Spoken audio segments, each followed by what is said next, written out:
Arqueomanía. Bienvenidos a Arqueomanía. Nos encontramos en la Cueva de las Estrellas, en pleno corazón del Parque Natural de los Arconocales, muy cerca de Gibraltar. Aquí se encuentran unas sorprendentes pinturas paleolíticas, algunas de ellas manos en negativo, que realmente nos han parecido formidables. En el programa también vamos a analizar una batalla muy importante en la historia que se dio en suelo español, en la actual Andalucía, que fue la batalla de Baécula, que tuvo mucho que decir en la finalización de las guerras púnicas entre romanos y cartagineses. Bienvenidos a Arqueomanía.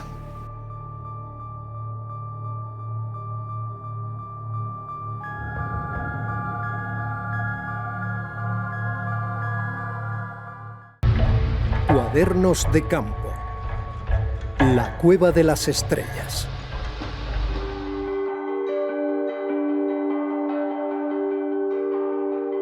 En la última selva de España, en un paisaje virgen enclavado en el corazón del Parque Natural de los Arconocales, en Cádiz, destaca, entre la verde inmensidad, el singular afloramiento arenisco del Tajo de las Abejeras. En una de sus paredes verticales se alza, soberbia, desafiando los tiempos, la Cueva de las Estrellas, cuyas espléndidas pinturas rupestres son una de las mejores muestras del conocido como arte sureño. ¿Crees que hay relación entre el territorio, entre la simbología, entre lo espectacular y el arte? Sí, para nosotros, bueno, es indudable que el contexto del arte en general siempre está vinculado al territorio y en este caso en particular no es aleatorio que una de las muestras más importantes de arte rupestre prehistórico se encuentren en este formidable afloramiento de roca arenisca, también entre lo que sería el Peñón de Gibraltar y la zona de la serranía de Ronda, Grazalema, Guadalteba. Para esas sociedades, ya sean en organización de bandas o de tribus, el lugar es especial. Claro, también es en parte una forma de apropiación o de vinculación con ese territorio. El espolón del Tajo, visible desde kilómetros de distancia, albergó pinturas que durante muchos miles de años tuvieron un hondo significado para las poblaciones de la prehistoria. Después de un prolongado olvido, su descubrimiento por Lothar Bergman y Simón Blanco supuso un importante empujón al importantísimo, pero todavía muy desconocido, arte paleolítico del sur. Las distancias internas en la finca de la Almoraima, la más grande de España, hacen que necesitemos hora y media de carriles entre Alcornoque, Quejigo y Encinas para llegar hasta las cercanías del yacimiento. Los ciervos, gamos y muflones nos acompañan en nuestra travesía en un veterano Land Rover, con José Ledesma, nacido y criado en la finca, al volante. El Tajo de las Abejeras alberga numerosas cuevas, formadas por erosión eólica, en los conocidos como tafonis. En algunas de ellas, como Abejera 3, se acaban de encontrar nuevas pinturas, lo que demuestra su enorme potencial arqueológico. La morfología del Tajo fascinaría a los habitantes de la antigüedad, hasta el punto de plasmar las soberbias pinturas solutrenses que vamos a conocer en la Cueva de las Estrellas tras nuestro descenso por Rappel. Y es que a veces la arqueología comulga con la aventura. En este caso, la instalación es la pura instalación típica de espeleología, una vía de progresión vertical con cabecera principal y fraccionamiento intermedio hasta acceso a la cavidad. La arqueología muchas veces requiere los servicios de la profesión del espeleólogo. ¿Cuál es la relación? ¿Qué trabajos comunes soléis hacer para la arqueología? Los espeleólogos comúnmente, cuando colaboramos con los arqueólogos, fundamentalmente hacemos exploración de cavidades que son inaccesibles por la verticalidad, por la altura, por la profundidad y exploración de esos entornos complicados. Y en mi caso concreto realizamos la topografía de los yacimientos. Topografiamos básicamente el yacimiento, exploramos los alrededores cuando hay posibilidad de otras cavidades, también con dificultad de acceso. ¿Has tenido la satisfacción, la oportunidad de observar por vez primera pintura en alguna ocasión? Pues sí, en el desarrollo de este proyecto de investigación, en una visita reciente se descubrieron unas pinturas pequeñas que posiblemente sean inéditas.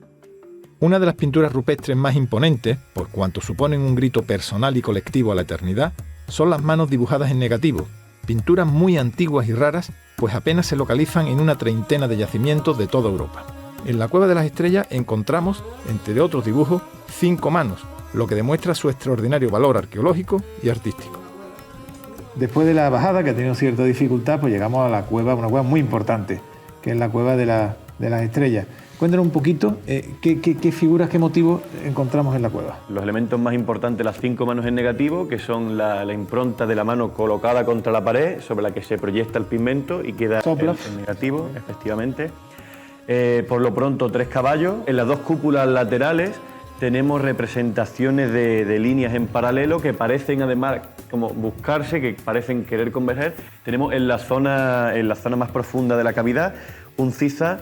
Y por último tenemos una repartición de puntos. Aquí hay un discurso compositivo, por ejemplo en el reparto de manos vemos que en el panel derecho aparecen 3 dedos en aquella dirección y en el panel izquierdo aparecen los mismos 3 dedos representados en negativo en aquella dirección. Aparecen, hay simetría, es decir, efectivamente, hay una simetría. Pareado permanentemente. Pero lo asombroso es que ocurre lo mismo con las líneas, tanto en el panel derecho como en el panel izquierdo que tenemos detrás nuestra. Se encuentran totalmente contrapuestos y en la misma sección. Una pared representa la oposición de la otra.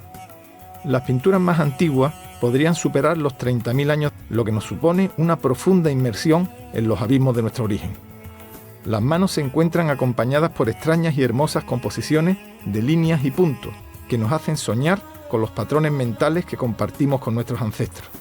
¿Qué nos quisieron decir con esas líneas de puntos misteriosas dibujadas en el techo de la cueva? Lo que vemos en este panel es una distribución de puntos, en particular son hileras conformadas por 2 puntuaciones que se reparten a lo largo de toda la morfología de este panel, aprovechando además los diferentes resaltes del techo para conferir también volumen. ¿En el arte sureño se repite esta composición? Estas composiciones en particulares no se repiten, es decir, sí es cierto que tenemos muchas asociaciones de puntos, pero siempre vinculado con arte esquemático, entonces lo que tradicionalmente también ha llevado a pensar que los puntos son neolíticos. Aquí se asocia el juego de las 5 manos en negativo que tenemos en particular en esta cavidad con cronologías del Paleolítico Superior Inicial. Abandonamos con emoción la cueva. Dejamos atrás a sus caballos, a sus misteriosas composiciones de líneas y puntos y al grito silencioso de sus manos, que en el corazón de la última selva española continuarán retando a los tiempos con la esperanza de que la ciencia de hoy logre desentrañar para nosotros sus misterios ancestrales. Fragmentos. Medina Azahara.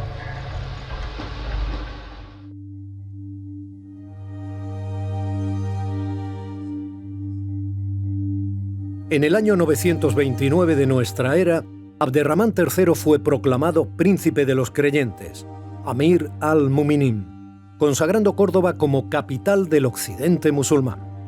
El califa es venerado hasta en la lejana Gao.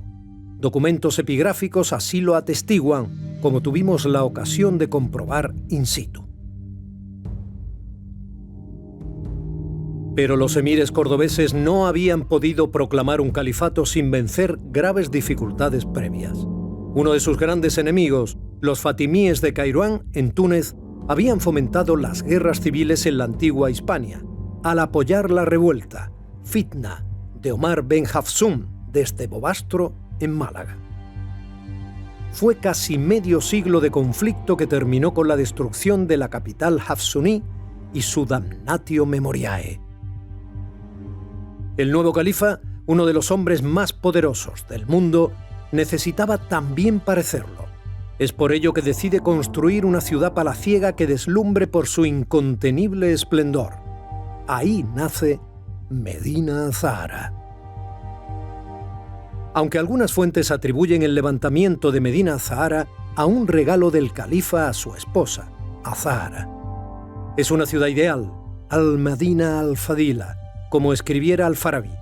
Nada en el proyecto de Abderramán podía ser feo o vulgar. Su ciudad-palacio debía ser la manifestación de un pensamiento puro, una religión perfecta y, sobre todo, un poder incuestionable.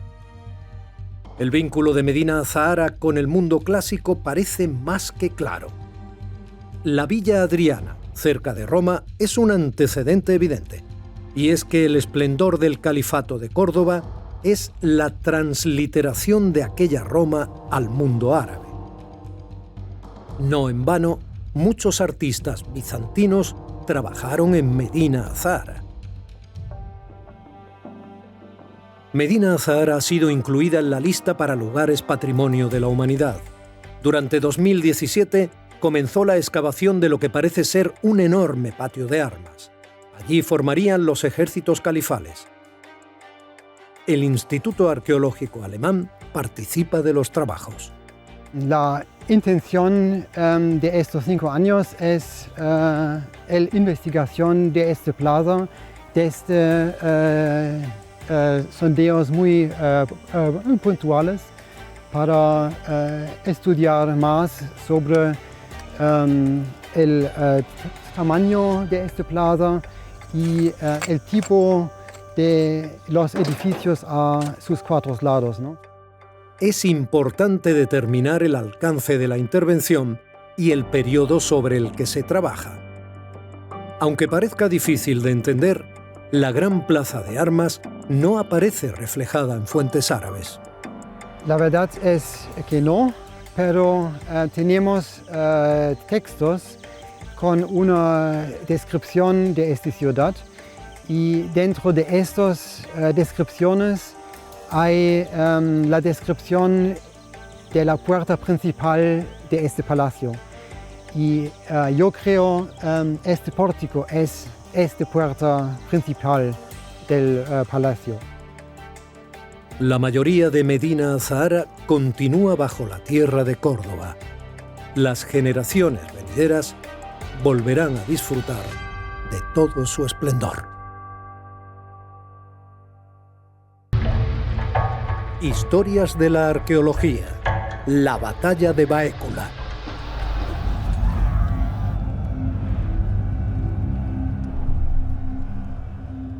¿Se puede reconstruir una batalla partiendo de las tachuelas de las sandalias del ejército romano? ¿Es posible conocer los movimientos de las tropas? ¿Se pueden llegar a conocer la táctica y la estrategia de los ejércitos de la antigüedad gracias al seguimiento de los restos materiales del combate? Los avances tecnológicos y de sistemas de información geográfica lo permiten. Hoy vamos a llegar al corazón de un trabajo científico pionero, una obra multidisciplinar que entra de lleno, ni más ni menos, que en el desarrollo de las guerras entre Roma y Cartago, en aquel conflicto global que fue la Segunda Guerra Púnica. Esa idea de carácter mundial de la Segunda Guerra Púnica es realmente acertada porque, y además la comparten muchos investigadores, no es solo una guerra que enfrente Roma y Cartago en un extremo del Mediterráneo, sino que complica un sistema de alianzas que la hace que se extiendan hacia la zona de Grecia, por toda Italia, incluso en la parte de Turquía hay posicionamientos con el tema romano. Un poco la sensación que había durante la Guerra Púnica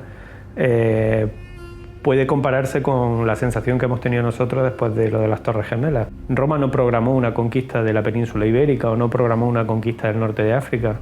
La consecuencia de la Guerra Púnica, de la Segunda Guerra Púnica, fue que se encontró un imperio. ¿Han encontrado realmente los investigadores de la Universidad de Jaén el escenario de la batalla de Baécula?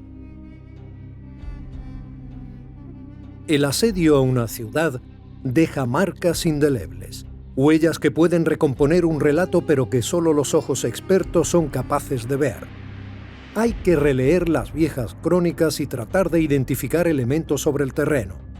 En Mengíbar se excava un yacimiento que es con casi total seguridad la Iliturgi íbera. Existe un problema de falsas atribuciones de ciudades antiguas a ciudades modernas y la arqueología es un método fiable para separar el trigo de la paja.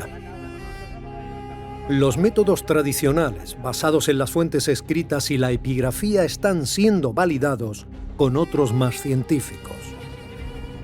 Pero no toda la comunidad académica comparte este argumento. De hecho, la profesora Alicia Canto de la Universidad Autónoma de Madrid tiene una posición radicalmente diferente, posición que pone en duda los resultados de la investigación sobre Baécula.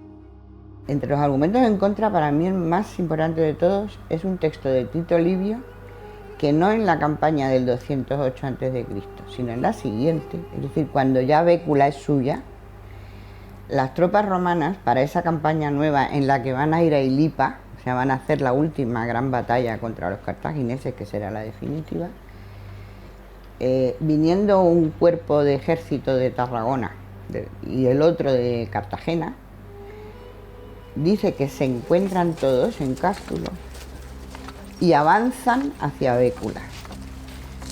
Quiere decir, el punto de encuentro era en la zona de Cástulo, de Mengíbar, etc. Pero utilizan el verbo procedere, que es andar hacia adelante. Este texto de Livio es una especie de obstáculo del tamaño del Himalaya, tal como yo lo veo, para la hipótesis de Santo Tomé, porque quiere decir que Bécula necesariamente está al oeste de Linares y de Cástulo, y de ninguna manera 60 kilómetros al este. El objetivo de los cartagineses, ubicados en el entorno de Bécula, era la protección de las minas de plata. En Santo Tomé no hay ni una sola mina de plata. La falta de epigrafía, de inscripciones que confirmen que Santo Tomé es Bécula. Eso hace falta en la geografía histórica de siempre. No se admite una identidad nueva de una ciudad hasta que no aparece una inscripción que lo certifica. Si tú te encuentras una ciudad con muchos restos romanos monumentales rodeada de 7 colinas, no dirías que es Roma. Es decir, la epigrafía está bien, pero no es determinante desde nuestro punto de vista. Es como si a un solo dato, que es una inscripción, en el otro platillo de la balanza le pones 3.000 o 4.000 restos de una batalla, un oppidum, 2 campamentos. Es decir, de momento la balanza se inclina a nuestro favor. La carencia de una inscripción, de un texto o lápida, tal vez no sea suficiente para descartar una hipótesis que esté sólidamente construida sobre pruebas científicas. Así que comencemos por el análisis del asedio de Iliturgi, lo que nos servirá para comprender las técnicas y métodos empleados en la localización de la batalla de Baécula. Hay que observar el lugar para ver su estructura. Ya se han localizado puertas y murallas. En el interior, las construcciones domésticas son las primeras que van aflorando. En un oppidum que de tamaño responde a una ciudad de tamaño medio grande en lo que es la configuración del territorio ibérico del Alto Guadalquivir. Y lo que confirma ya en los primeros sondeos que efectivamente nos encontramos con una ciudad ibérica. Cronológicamente podemos situar una fase al menos en el siglo III antes de Cristo, y desde el punto de vista funcional tenemos áreas que responden a una ocupación, a áreas domésticas cercanas al lienzo de fortificación. El detector de metales es una herramienta controvertida y prohibida, ya que se suele emplear para expoliar. Pero con las debidas autorizaciones y empleado por manos expertas, es un apoyo fundamental para encontrar elementos metálicos como puntas de flecha o balas. Lo que está mostrando la prospección arqueológica superficial es efectivamente un asedio al sitio, concentrado de manera bastante importante en una de las puertas de entrada al oppidum.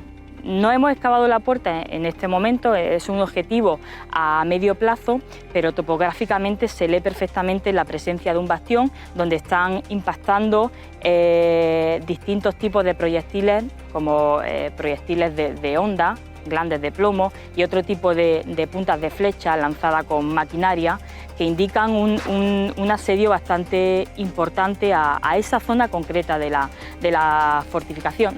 Los estudios sobre el tipo y el origen de los materiales hallados en la excavación conducen a los investigadores por vericuetos que de otra manera serían imposibles de transitar. Este es un tipo de elemento muy particular que nos está indicando un tipo de cuerpo dentro del ejército muy concreto, ¿vale? Hasta ahora las fuentes clásicas nos hablaban de los honderos baleáricos, que tienen una fama en todo el Mediterráneo como mercenarios, como un cuerpo que forma parte, que se adhiere a los ejércitos, en este caso tanto romanos como cartagineses. Y esta sería una de las armas uno de los proyectiles más característicos de este momento. Estos restos materiales son ideales para dibujar un mapa del asedio de Iliturgi, comenzando por la dimensión del ejército asaltante. Yo calculo que entre 4 y 5.000, sin lugar a dudas. Es decir, que además, digamos que es una campaña que está pensada para asediar y conquistar ciudades. Es decir, ya no, Escipión cuando llega aquí no está pensando en una batalla campal porque no tiene enemigo, no tiene un ejército cartaginés enfrente, sino que viene directamente a asediar estas dos ciudades. No se utiliza la misma arma en una batalla campal, cuerpo a cuerpo, que en un asedio a una ciudad. El tipo de maquinaria de guerra o el tipo de proyectil tiene que ser diferente, y en principio estamos empezando a reconocer aquí en el Cerro de la Muela elementos que parece que están lanzados con algún tipo de de catapulta, entre comillas, digámoslo así. Algo con un tipo de tracción que no hemos reconocido hasta la fecha en Baécula, porque el contexto militar es diferente, son dos ejércitos con un cuerpo a cuerpo. ¿Estaba preparada la ciudad para resistir un asedio largo? Un asedio como Numancia, por ejemplo, o un asedio tal y como los pensamos, digamos en líneas muy generales, estas ciudades no estaban preparadas para eso.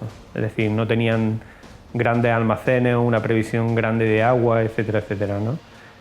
La ciudad estaba preparada desde el punto de vista estratégico, con su fortificación, digamos, tipo o estándar del mundo ibérico, pero nada más.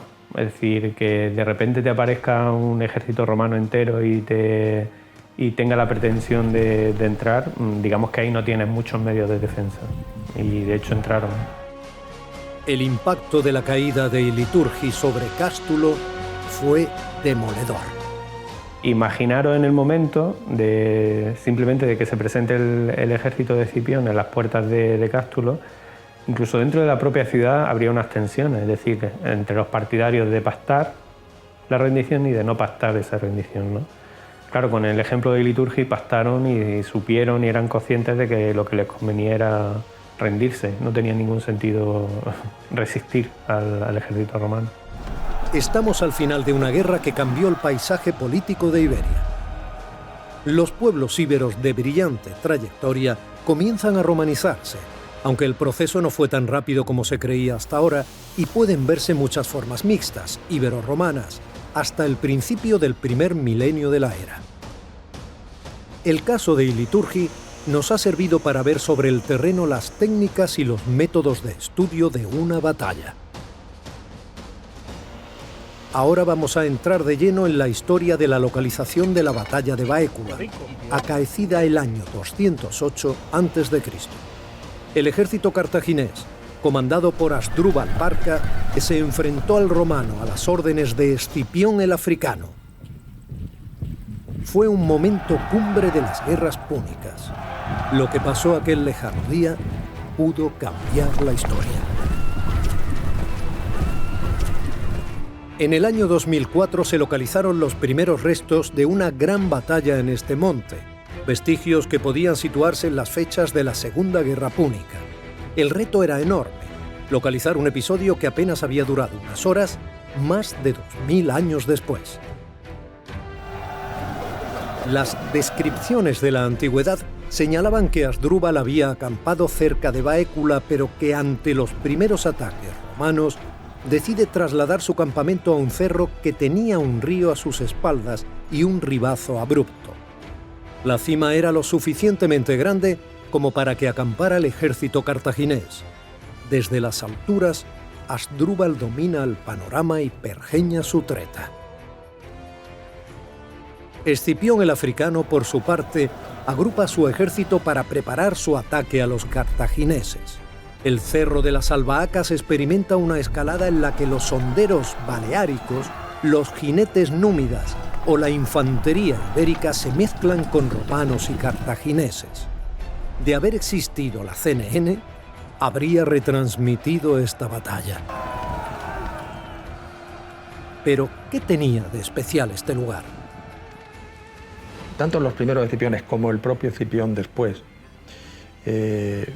miran la entrada del Guadalquivir como uno de los objetivos estratégicos de la Segunda Guerra Púnica. Luego, evidentemente, el otro punto de referencia es Cádiz, porque la toma de Cádiz implica el dominio ya completo de Andalucía. El espacio de la batalla es gigantesco para los estudios de los arqueólogos. Pues estamos hablando de unas 500 hectáreas, es decir, que es un espacio enorme, grandísimo, al que se tiene que acostumbrar la mente del propio investigador. No están los dos campamentos apartados y en el centro el campo de batalla como tal. En realidad es una batalla casi de ataque al espacio donde está el campamento cartaginés, porque Escipión toma la decisión de que antes de que puedan venir a ayudar a Asdrúbal en el conflicto de la batalla, es preferible atacar al ejército cartaginés. ¿Puede verse en realidad el desarrollo de la batalla siguiendo las pistas arqueológicas?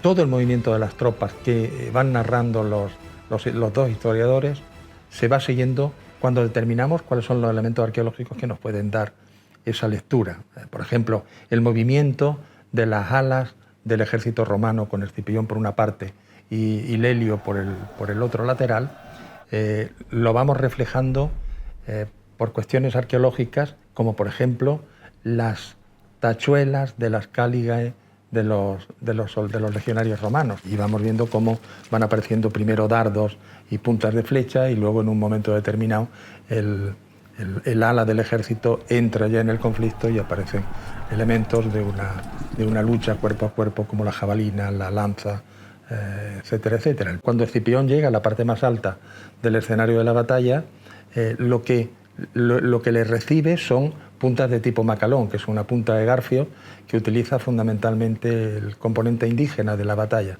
Es decir, que son los iberos los que reciben a Escipión. La metodología arqueológica y los datos que hemos encontrado han servido para validar una de las hipótesis, que es que cuando Asdrúbal decide subirse al Cerro de la Albahaca, a un cerro, una posición defensiva, en realidad él no quería entablar batalla.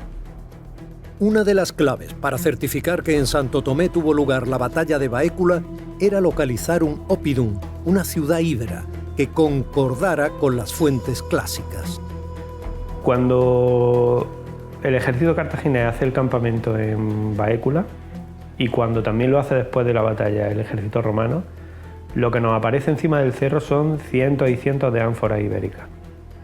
Es decir, ¿qué está haciendo este ejército? Este ejército está bajando los almacenes de la ciudad y los está dilapidando, los está esquilmando.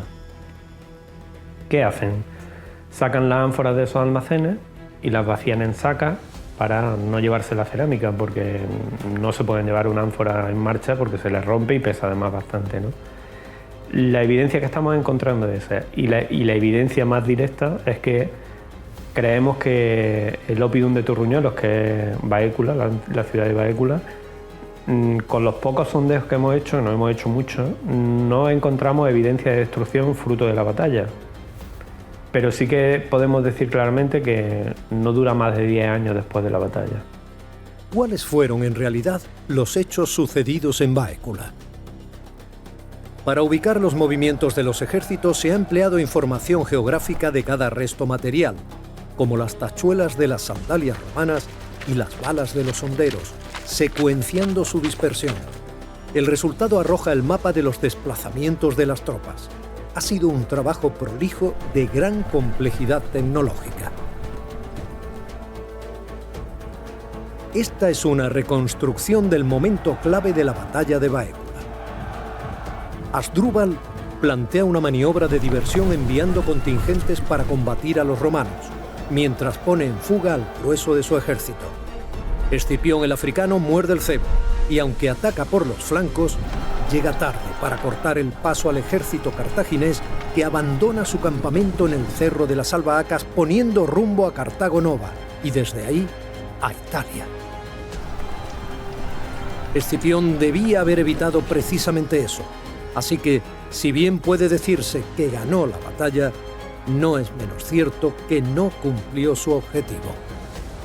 Escipión comete un error, que es poner el campamento muy lejos del campamento cartaginés. La estrategia que creemos que utiliza Asdrúbal es que, en cuanto sospecha mínimamente que Escipión va a atacar, recoge su ejército y se marcha. De hecho, que se vaya con el tesoro, que es la caja militar donde lleva, digamos, para entendernos, el dinero, y que se vaya con el grueso de su ejército, bueno, pues es una victoria romana, porque Roma, digamos, se queda con el territorio, pero no destruye al ejército cartaginés, no destruye a Asdrúbal. Asdrúbal se va a Italia, que es precisamente lo que el Senado le había pedido a Escipión que evitase. No permitas que este venga aquí. Cartago delenda est, dijo Catón el Viejo en el Senado. Cartago debe ser arrasada. El miedo de Roma a caer en manos de los cartagineses provocó la destrucción final de la metrópoli púnica. La península ibérica fue uno de los escenarios claves en estas guerras legendarias. Roma venció y comenzó su proceso de transformación del Mediterráneo. Las batallas acaecidas en la cabecera del Guadalquivir fueron determinantes, y el trabajo de la Universidad de Jaén, pionero para la investigación de las batallas de la antigüedad.